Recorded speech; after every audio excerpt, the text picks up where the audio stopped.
నేను వీడియో తీసుకుంటానంట.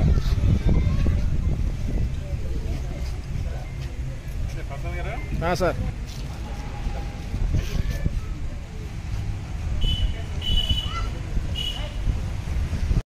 అమలు చేయాలి హైకోర్టు ఆర్డర్ని.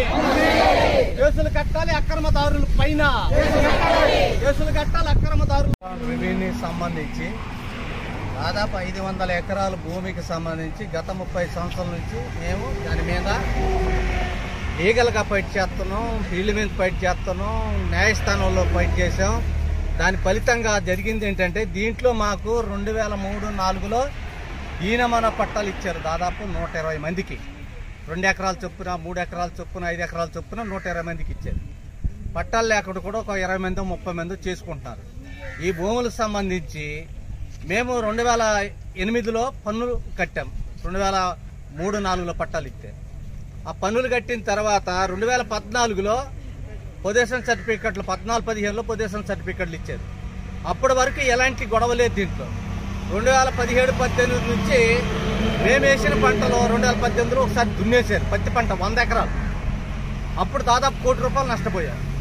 రెండోసారి మరలా ప్రభుత్వం మారిన తర్వాత వైసీపీ ప్రభుత్వం 2019లో వచ్చాక మొదలుపెట్టి 2020లో 29వ తారీఖు 9వ నెల 2020లో మా పంట దాదాపు 286 ఎకరాల్లో పంట దున్నేశారు. రెవెన్యూ వాళ్ళు, పోలీసులు మొత్తం వచ్చేసి అప్పుడు దాని మీద మేము కోర్టుకు వెళ్ళాం. కోర్టుకు వెళ్తే కోర్టు మాకు క్లియర్ కట్గా, ఈరోజు క్లియర్ కట్గా కోర్టు ఇచ్చిన ఆర్డర్ మేము చెప్తా ఉన్నాం. WP నెంబరు 5050/2021లో కోర్టు ఏం చెప్పిందంటే, మీ అందరూ ఈ రోజున మేము పోలీసులు చెప్పినా, రెవెన్యూ వాళ్ళు చెప్పినా, మేము చెప్పేది దీంట్లో ఇచ్చినటువంటిది ఏంటంటే, ఇక్కడ ఒకసారి నేను మీకు చెప్తా ఉన్నాను. మా కోర్టు ఇచ్చినటువంటి ఇన్స్ట్రక్షన్, డైరెక్షన్ కానివ్వండి, ఇది ఆదేశాలు, ఒక ఆర్డర్ లాంటిది. భారత రాజ్యాంగంలో ఆర్టికల్ 226 క్రింద పిటిషన్ దాఖలు చేసిన అఫిడవిట్లో పేర్కొన్న పరిస్థితుల్లో హైకోర్టు సంతోషంగా మా రిట్ని స్వీకరించింది కోర్టు.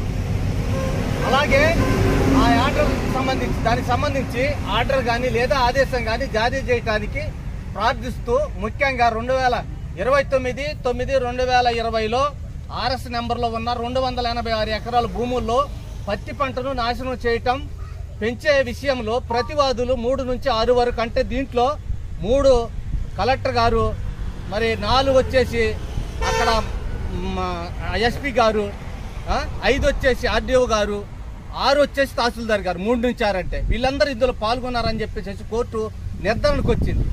చర్యలు తీసుకున్నారని ప్రకటిస్తూ కోర్టు రిట్ స్వభావంలో ఉన్న సర్వే నెంబర్లు పీనారాయణపురం జీలుమిల్లి మండలంలో రెవెన్యూ గ్రామంలో యొక్క సర్వే నెంబర్లు మొత్తం వచ్చినాయి. మరియు దీనికి సంబంధించి 286 మరియు పోలవరం నీటిపారుదల ప్రాజెక్టు ఎస్టీలకు ఈ భూమిని కేటాయించడానికి చర్యలు తీసుకోవటం దారుణమైన విషయం. కోర్టు చెప్పే విషయాలు ఇవి.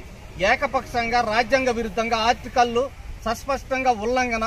భారత రాజ్యాంగంలో 14(21) మరియు 300A సెక్షన్ మరియు పంచాయతీరాజ్ షెడ్యూల్ ప్రాంతాలకు పొడిగింపు చట్టం 1996 సెక్షన్ 4(1) కింద విరుద్ధంగా ఉన్నాయని మరియు ఫలితంగా ప్రతివాదులను ఆదేశిస్తున్నాయి.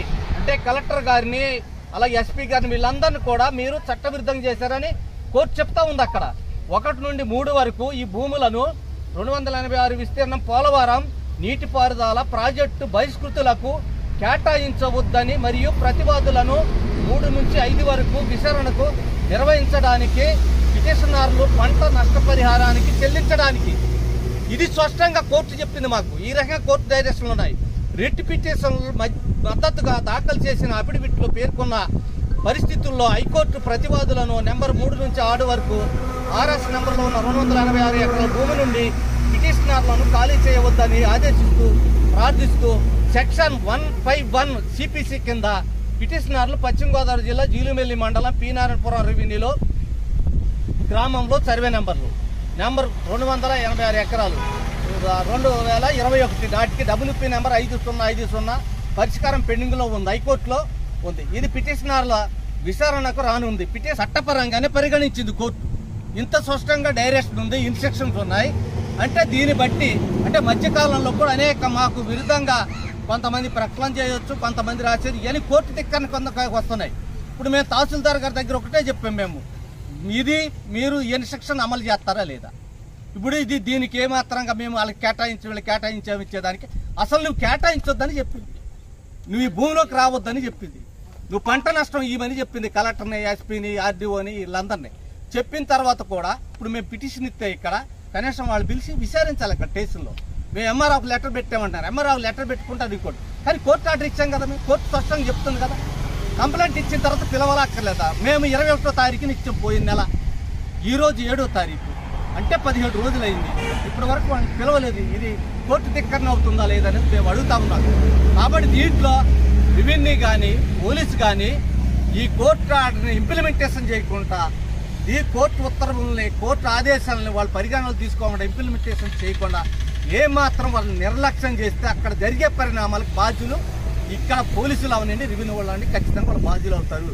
కాబట్టి దయచేసి మీ ప్రెస్ మీడియా వాళ్ళు కూడా మేము చెప్పేది ఏంటంటే, మీరు గతంలో దీని గురించి మీకు తెలిసి రాశారో తెలియక రాశారో, కొన్ని అనుకూలంగా వచ్చినాయి, కొన్ని విరుద్ధంగా వచ్చినాయి, లోతుగా